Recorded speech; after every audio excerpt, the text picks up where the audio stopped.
How do some land investors seem to have an endless pipeline of deals while others struggle to find even one?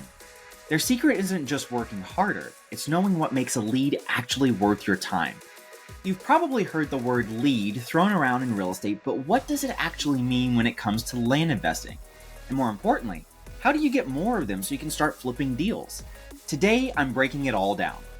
I'll explain exactly what a lead is, how to tell if it's a good one, and the steps to turn a lead into a deal. By the end of this episode, you'll know how to boost your deal flow and stop wasting time on bad leads. Let's get into it.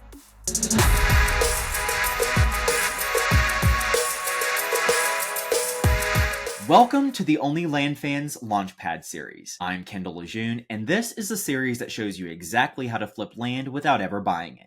One of the biggest struggles for new land investors is knowing where to start when it comes to leads. What actually counts as a lead? How do you know if it's any good? And what should you do when you get one? If you've been stuck wondering how to get deals flowing, this episode is for you. By the end, you'll have a clear roadmap for identifying real opportunities and filtering out the time wasters. So let's get into it. A lead is just someone who owns land and is open to selling it. That's all. But not all leads are created equal. You might have heard the term motivated seller, but I actually don't like to use that term because I believe it sets us up for disappointment as land flippers. In the house industry, you'll definitely come across owners who are in real financial distress, facing foreclosure or having to figure out where they're going to live next. That is true motivation. In the land space, sellers aren't often in that kind of distress. So I like to use the term qualified sellers. And these are just sellers that are open to selling in the next 1 or 2 months. Some sellers are qualified. They're open to selling very soon. Others are just testing the waters. Your job? Find the qualified ones. Ready to dive in and learn the process? Join my free Facebook group at OnlyLandFansGroup.com. I'll guide you through it step by step. There are 2 main ways to get leads. One is inbound leads. These sellers come to you. They might see your ad, website, or marketing and reach out first. Second is outbound leads. You find these sellers yourself through cold calling, texting, direct mail, or other outreach methods. Both work.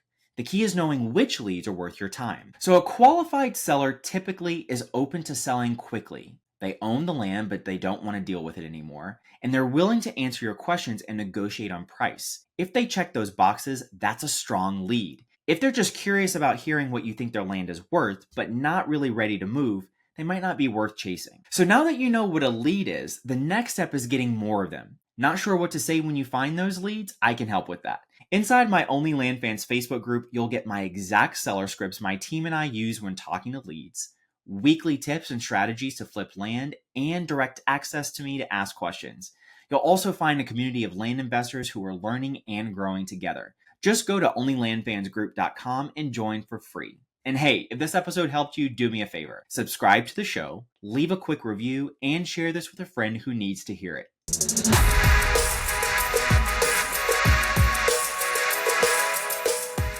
Next time, we're talking about what happens after you make a verbal offer. Because making an offer is just the beginning. How do you keep sellers engaged? How do you make sure the deal moves forward instead of fizzling out?